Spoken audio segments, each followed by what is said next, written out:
The Vertigo. Both are pretty bad languages that make no sense half of the time. So. Oh. Prof, I'm not even going to bite. I'm just going to let you have that. Facts, yes. Coming from you, there is no such thing as a fact. This book of facts I have right here, and it says right here. I think the only thing that really matters, there's only one thing that really matters in this whole circumstance, and English is the international language, so y'all can get fucked. Yeah, we can't do anything about it. It's too late now. Everyone's speaking English, and you all will be speaking English. Wait until China take over, though. China just forces all to speak Chinese forever and ever and ever. It'll come. There's too many of them. Dude, as long as they're as far as they are, I don't care. Maybe like our advancements as a civilization are actually hampered by using English all the time. Oh, here we go. Here we... Prof, I mean, there was a thing about like, you know, like I need an exit button on you, Roman like, numbers not Lucas having a zero, then hampering mathematics for like thousands of years because you couldn't really do math without a zero.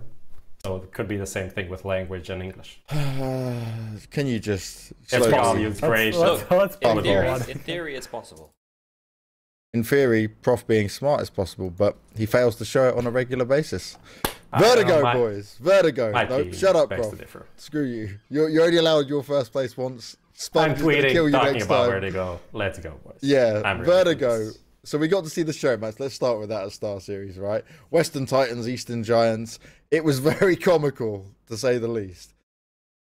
And then, of all things, we were watching it, and when it went to overtime, we were like, oh, surely this isn't going to happen. Summer gets some 3v1 where they're like 15-11 down, and then we go all the way to overtime, and we're sat there. I was hoping that they resolve it by like just trying the jump that Code Zero failed. By the way, that was ridiculous.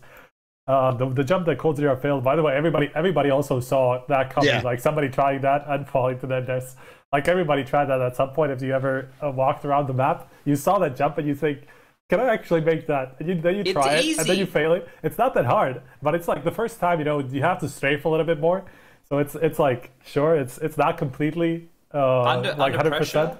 Yeah, exactly. I'm sure it's hard, but it's easy when you're just like looking at it. Yeah, right? yeah, for sure. The thing is as well, if you're jumping the corner and you're like expecting to kind of see somebody or something, then you're going to be always a little bit more cautious with it anyway. But from that show match, the Chinese teams had executes. They were ready. They were so prepared for that map. Like they were like doing like fakes and shit. They're running back and forth between the bomb sites and stuff. And I was like, what the fuck is going on? I thought it was just going to be like an absolute slaughter, but there's a few takeaways that you can get from that very quickly, and that's the pace of the map if you want it to be fast, right? Yeah. The thing is, what do we want to talk first of all about the introduction, or do we just want to fucking skip that bit? What do you mean? Well, because people were up in arms about it being introduced to the pool and shit. Oh, just generally? I mean, it's a long time ago, but we can touch on it, I guess. Yeah, let's start with it, but just like keep it short. Sure. So if those who aren't aware, was introduced into the pool, it's replacing Cash. Anyway, I said, sorry, we'll call it Cash. We'll make it easy for everybody. And it coming in, there was a massive adverse reaction to it because it's like, oh my God, it's like new, and everyone was complaining, oh, it's not ready for fucking competitive play, all this bullshit. But the thing is, people will realize very quickly that the map pool can get stale, and the maps are probably the best way to keep the game fresh. And actually looking at it, running around it, I obviously haven't had a chance to play any games on it just yet because of all the travel, but I actually think looks like quite a cool map. My only critique on it overall is that I think that it needs to be just like, if you grabbed every single part of the map, like in terms of the vertical nature, the width of the map, etc., and just stretched it. Just stretch it all a little bit. It doesn't have to be stretched massively, just a little bit, so that you can keep everything where it is. Just stretch it all, and it would actually open up avenues to allow the map to be played in multiple different ways. Because right now, I think that at least from the initial approach, it seems very quick. And what that's going to do is it's going to force the CTs to use their utility very fast, and then the meta will swing, and then the Ts will know all they need to do is bait out simple utility early, and once they bait out simple utility early, then they can go late round executes, and there's just going to be that swing and back and forth in the early stages while this is establishing the meta. But I think that an overall critique is just how quickly you can get into fights, and if you can adjust that in some way, it's probably going to be good. I really like it. I think it's going to be hard to adjust, I think, just because of the layout of the map. Like, it's not going to be... Obviously, like, just stretching them up seems like an easy fix, but it's not. That's not something that somebody can do very quickly. So I'm not entirely sure that's what Valve would actually do about it. But yeah, I don't. Just because of the pace, I don't see a way that teams will be consistent on it, because it's just yeah, it's way too quick. Like it's gonna be brawly as hell. People just have constant fights. There's a lot of hiding spots and stuff like that. You can't really clear everything, especially on A. Yeah, that's A, I think. It's just very hard to clear as a site. So just generally, it's just gonna be very hard to be consistent on, and that's kind of why I feel like some of these teams aren't even going to pick it up. Like especially when you look at Astralis, they might as well just ban it instead of cash, which they have been doing. So I feel like they're just going to continue with that along those lines, just because of the nature of the map. Unless some of the other maps just becomes really bad for them, I don't see them picking it up. And I'm pretty sure that they're going to play it though. I'm pretty sure don't know about that. They aren't going to allow people to just bully their like map. They don't even. Like, they're just going to be the same as everybody else. They're just going to ban one map. That's not bullying. They can't be bullied. But they could always play, they would always pick Keish to punish, right? Like if Na'Vi left it in and Na'Vi said, oh, we're going to ban Nuke instead, then they'd pick it because they know they did that very little. They did it very, very, very little. The possibility has to be there, right? That's what makes Astralis so scary. So they have to play it versus some shit team. They have to be playing in some tournament and it has to be first round versus fucking Panda or some absolute scrub team and just wreck them on it, right? And make sure that teams are still scared because it's a two-way street right now. If you're Astralis, there's like the only map that you're getting challenged on right now is Mirage, and you can hear when they talk about that map that they think it's played out and everybody has it figured out to a degree. If I was them, you've still got it figured out to a very good degree, and if you wanted, you could just start banning Mirage and start playing Vertigo. Well, the likelihood in the early nature of this is that teams are going to ban Vertigo. So right now, you ban Mirage, they ban Vertigo. You've just gotten rid of your two weakest maps. You've just fucking mind gamed everybody. You've just gone, well, you're all fucked because now you're guaranteed to get either Inferno or Nuke in every single series, and your biggest weakness of Mirage, at least in the current map pool, is gone. So that would be what I would try and do if I was Astralis, just to have even more strength in the map pool. That would be one approach where they could find more leverage. Yeah, I kind of agree. Just going back to the whole map situation, I agree that it's pretty fast, even though I don't think people will be playing it that fast just because it's easy to punish with nades and everything, and taking like A control as D, like the ramp and everything, it just takes time. But like the late game, I feel like is missing. It just, you can't really do like take some map control and then like do a split off of it. It just feels like people walking around and just finding weird engagements, lurks that kind of don't make sense. And the sound is such a weird thing, and not because you don't hear where things are, because you hear too much, because the map is stacked on each other and everything's so close. So whenever someone's throwing a flash, you can hear it. Whenever someone's throwing a smoke, if there's a rotation from A to B, if they're not walking, which takes like 30 seconds to walk through the whole thing, you're going to hear it. And for the CTs, the rotations between sites are so short.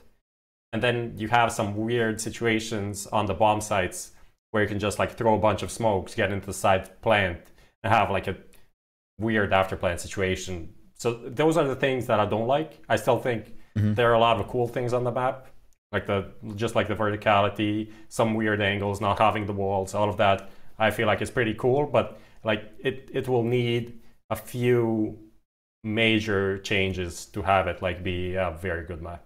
I wonder if they would be adverse to what I'm saying though about like stretching everything, right? Like I don't know by how much you would actually have to do it to have a really big impact, but I like some of the layouts of the bomb sites. But if you were to make it so that one or two smokes can't completely cover off everything, which is how it looks right now, then you've actually got yourself something that is viable to do lots of different bits and pieces with. You stretched everything out, then the pokiness of a lot of those duels goes away, but you still have cool, unique, kind of close range fights depending on different areas, because certain areas, no matter how much you stretch it, are still, some of the boxes are just too close, some of the positions are just too close. I'm not actually saying, stretch the boxes as well. I'm just saying the actual playable walking space, just bring it out a little bit, You bring it out a little bit, you bring it up a little bit, you bring the ceiling up a little bit. That way now you've got it in a position where it's going to take longer to get up the ramp to the bomb sites, slows down those initiations. It's still the same concept. It's just a little bit bigger. And I don't know how much it needs to be. That would be something you'd have to play with. But instead of, that's like what they do with moving the spawns, right? They move the spawns in an attempt to make it so either rotations are later or quicker, or initiations of fights are later or quicker. Well, you can do the same thing just by making the map bigger, I guess, in a way, or make like a whole different land. Well, no, I think a lot of the engagements look like they'd have to be wider. The area that seems good is mid, but once you're out of the T's, right? When you're coming through the mid connector, that's a fucking hellhole of a place to be. And considering that's your main avenue to make things interesting, I was thinking that what they could do is, instead of having it so you come up and then you have to go around the corner into the angle that the CTs are going to have the advantage on every time, you come up straight into a face-on duel in that situation, right? So you don't have to come around the bend, it's straight on in. Then that way the T's at least can fight for control, so the CTs can't. I noticed in the show match what the CTs were doing was, one guy was going middle and jumping across to the cutout in the wall, and he was helping by spotting down an early contact, or he could just hide there, and then when the guy towards the bomb site had contact, he can swing. When the guy towards mid has contact, he can swing, and it's a very powerful crossfire. If you deny that early, so that the T's can actually have, you know, a bit more dominion, they can't just take it. They have to post up ready to fight, like it is on more traditional maps, like a Mirage middle, or maybe like not Dust 2 middle at the start of the round to the same degree, but Dust 2 middle, how it can play mid rounds with AWPers posted up, which can catwalk and that kind of stuff. Then you're going to give yourself a chance for the AWPs to come into play a little bit more. But I really like, once you're out of that position, how you can play to split both bomb sites. It's a gauntlet in both ways, right? You can use utility, and it makes it a lot easier, and you cut off rotations almost immediately with that position, right? So I think that it has a lot of potential to be a good map. I'm just curious as to how much Valve are willing to workshop it, based off of the feedback that they're going to be getting from matchmaking games, because now that pro matches on the top level are going to be delayed until after Sydney, in most tournaments, it's going to take teams even longer time to get into it. So I don't think that we will see too many drastic changes before the major. Maybe not anything like I'm talking about. Well, we saw what happened to Overpass fairly quickly when that came into the map. Well, same with Cabo. Actually, I think that got changed quite a lot later, if I'm remembering right. Cabo underwent a lot of changes, though. Yeah. But I mean, the major ones on Overpass, where the A side got changed and stuff like that, I think that came very quickly after Cologne, if I remember. But anyway, just to clear everything up, Vertigo is actually going to be first on LAN played at DreamHack Open Rio, which is April 19th. Yeah, I think April 19th, and then like Sponge said, the big events are, the first one should be probably the second group stage of ESL Pro League. We assume anyway. We don't know what the actual dates are. They haven't been announced, but it's after Sydney. Sydney is not going to have Vertigo yet, I imagine, because of just the timings, because of ESL Pro League especially. Like, some of these teams in Group D would have a very hard time. Group C, D would have a very hard time picking it up in time for Sydney, which starts at the end of April. And so they would have maybe like a week to actually pick it up, which is obviously not enough time. So that's why it's moved to after Sydney. And yeah, that's pretty much it. Just quickly on the point you made about the Rio event, if you look at the teams who are going to that tournament, there are some teams who would definitely geek out hard on that map. Furia, Ago, Avantgarde, those three names there stick out as teams who would actually prep heavy on a map like that can be quite strategic. You look at what Fury have done with basic strategies and the layers that they've added to those, they would for sure be about that lifestyle. Maybe Avantgarde not so much because of Jame. He'd lose so much impact on a map that's not so AWP heavy. Yeah. Look, I agree. To be honest, it's not AWP heavy from what I watched of so far there have been 9 HLTV matches. Okay. And I've seen people have 13 AWP kills on the map. Just fair because enough. The way they posture and just take angles and then wait on the T side, and on the CT side you can also hold a lot of angles. It's not that bad as it seems initially.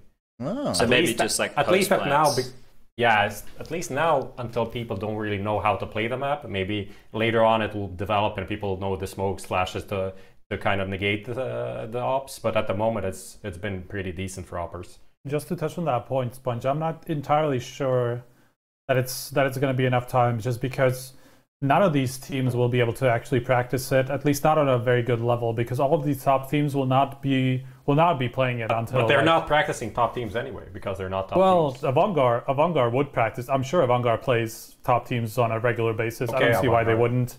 Fury, I'm not. Obviously, Fury, I'm not sure. Argo, not entirely sure, but I think Argo too. Argo probably also have access to a lot of these top teams, right?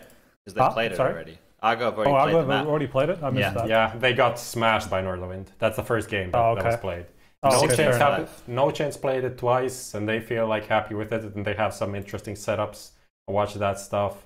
And then other than that, it's kind of random teams that we're not really sure. But I mean, what I'm saying is like they're not going to be able to practice it against top teams who are just not going to play it until probably after Pro League or maybe like right before or something. Maybe they'll cut out like a week of time just to see how it works. To note though, you don't need to play it against the top team because the meta hasn't been figured out, right? I guess so. So because there's no actual meta right now, you get to establish however you want to approach the game. True. So it actually doesn't matter what level of team that you play, and the broader spectrum of teams that you do actually play, the more you learn. You might see a cool boost or a nice little execute or something like that. So right now, obviously if Astralis and Na'Vi and Liquid start playing it, well then they have the better players, so they can be better. But right now, in terms of establishing what strategies we're going to see and the approach to the map, anybody can come in with any approach that they want. There's no set way to do it at this point, so it doesn't matter.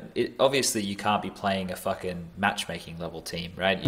But you can be playing a team from anybody who has players who are competent and they understand how to play Counter-Strike, and they're a team playing in any of the tournaments that are featured on HLTV.org.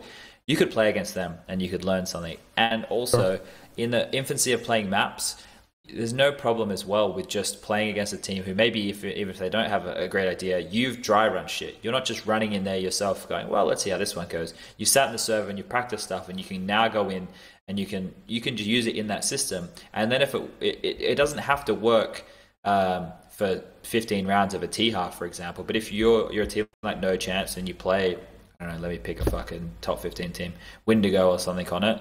A Wendigo top 15? Doesn't matter. It's still a good example. 16, they're 14, aren't they? Yeah. Top 16, certainly, I know. Yeah, so you play against them, like a team like that, and then that could be enough to upset them in an official, right? So that's kind of all you need in the early stages until someone comes and flops their dick out on the table and says, no, this is the best way that works, and then everybody kind of copies that. Probably talking about Wendigo did lose 2-0 to Gamer Legion. One of the first map was Vertigo, picked by Existence and Co. There you 16-7. So, good theory crafting actually being true. Well, let's move on from Le Vertigo discussion and move